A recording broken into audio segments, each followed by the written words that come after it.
Camp Deer One, Camp Brookwoods, Camp Moose River Outpost. I am Adina and these are my girls Tilba and Dagny. And you might remember me from such activities such as Boys of the Backwoods and Women of the Wild. Today we're gonna be doing some nature crafts. All right, and so we're gonna be looking at some things that you can do with driftwood if you're near a body of water, or sticks that you find out in your backyard, stones, some gravel, some rocks that you can find and do some different things with them. How to put them together, how to release that creativity that you have. So I went to the store because it's one of the few places you can go, looking for some more paint, markers and that kind of stuff, and there wasn't anything. So really what I want to show you is what you can use with what you have. Tilba, why don't you show us one of the sticks that you were painting and tell us a little bit about it. Some paint that's gooey and it's hard to do. Purple would be my color for the day, and then blue, kind of like this guy, and then this other teal also for my bed. But I just smeared it a lot. A lot of smearing, huh? Yeah. That's the best part about these things.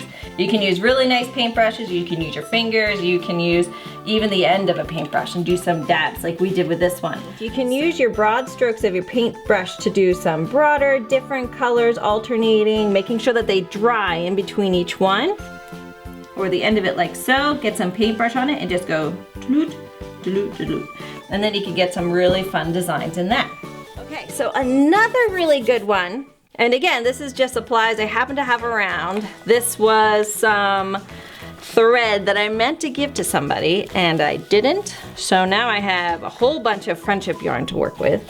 And what I liked doing, and I thought it looked really neat, was how to use just these different colors, wrap them up, and keep going. And Dagny was helping me with this, so come on over here, kiddo. We're gonna show how to do this next one. And I like this because you don't need to knot the one color before you move on to the next one. You just wrap it around.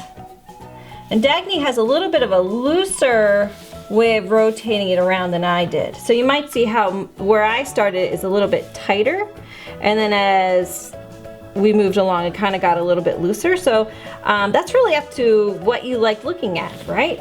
And then move on to your next color. You don't have to knot it or anything like that. Just overlap it. I'm going, once you reach the end, that's when you need to knot it. Basically, when you take your two ends or your loose end and you're gonna wrap it around twice. Once and then twice, and that'll just really lock it down on there. And pull that through. Walk this back a little bit. So what worked well and what didn't well when we were working on this is we used a lot of finger paint, and I love the finger paint because it really made these really muted, beautiful colors. And we also have so much finger paint. When you have a 5 and a 7-year-old, finger paint is what you got. So I'm gonna show you two different ways of doing it. So for hanging your wind chime, having a nice little length of wood like this, take good length of your rope. Maybe I might turn this up a little bit more.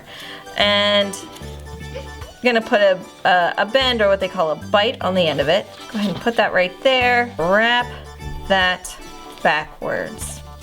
And I think the more times around you do it, kind of the cooler it looks.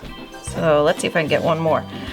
Then, it just kind of went right through there. You're gonna pull that through there, and then, holding on to this end, you're gonna pull the long end of it through, and that will just kind of tighten that up. Extra loop through. You can do it 3 times if you want. You can do it 4 times. Keep going. And then what I like to do after that is to do a whole bunch of knots. And I think what really helps it is when the fishing line kind of warms up a bit, and then it's able to really keep its shape. So I'm just gonna do maybe like 3 more of these little knots.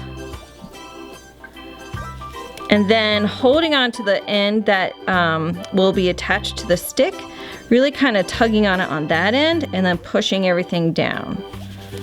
So when it comes to putting on your charm. And on a windy day, you kind of hear them clinkety clink. All right. Shall we talk about painting rocks now? You guys have really kind of liked this one the most, I think. Because it took a little bit of looking online to kind of see, like on Pinterest or Google Images to see some different images. And there are some really, really creative people out there. If you're gonna use nail polish, use the nail polish brush that comes in it, dabby, dabby, dabby, and then put it back in, okay? This is also a great time to go through, and I'm sure everyone has a big old container of nail polish. Go through and find the ones that are, you know, toast, and go ahead and throw them away. Like that one. Like this one. But it's strawberry. I know. Not strawberry watermelon. Well, whatever it is, it's now trash. Yeah. So go through and get rid of those things. Now, when it comes to painting rocks, there's a couple of different ways you can do it. These are our examples that we did. This was our least successful, which is finger paint. So blue finger paint on a white rock, and it just kind of turned into a little smear with eyeballs. A little bit more success with a little bit more regular paint, less finger paint, more regular paint. And this one Tilba calls Agent Happy Plum. Right. And these two are made with regular markers, like Sharpie markers. So we have a bee on a flower with a green background, and here we have a red fox. Oops, and on the other side we did a little foxtail. But I think the one that is kind of the shiniest, the kind of way to go, is the strawberry done with nail polish. Ooh, lots of little freckles. But we had a lot of fun making these, didn't we? Yeah. And so the girls had another craft idea or project that I had given them, and so I want to know what you guys can come up with. Dagny, you want to go over, or Tilba, you want to go over and grab? I get that. Okay. Acorns. So I asked the girls to go out and grab a few acorns. But we grabbed a lot. So they grabbed a lot of them, and we have a ton more outside as well. So if there's any craft ideas that you can think of for acorns, we would love to hear it. So let us know, and we'll see what we can do with a whole bunch of acorns. There we go. All right, girls, what do we say? Can we say thank you? Thank you. Thank you, and have fun.